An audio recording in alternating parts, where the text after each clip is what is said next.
Hello friends, welcome to Bhanu's அரசுவை அரசில்.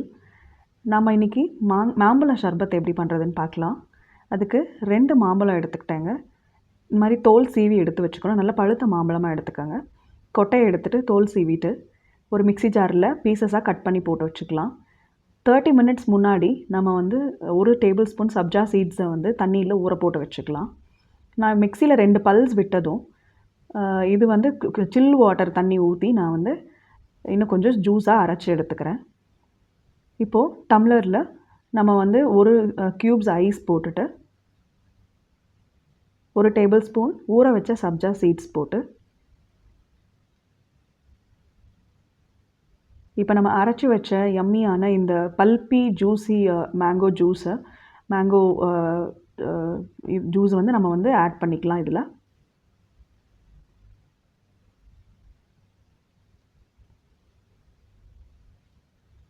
பாருங்கள், பார்க்கவே க்ரீமியாக எப்படி இருக்குன்னு.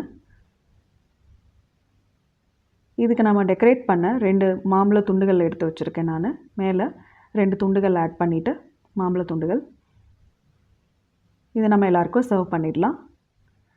இதை செஞ்சு பார்த்துட்டு எப்படி இருக்குன்னு ஃபீட்பேக் சொல்லுங்கள். தேங்க்யூ.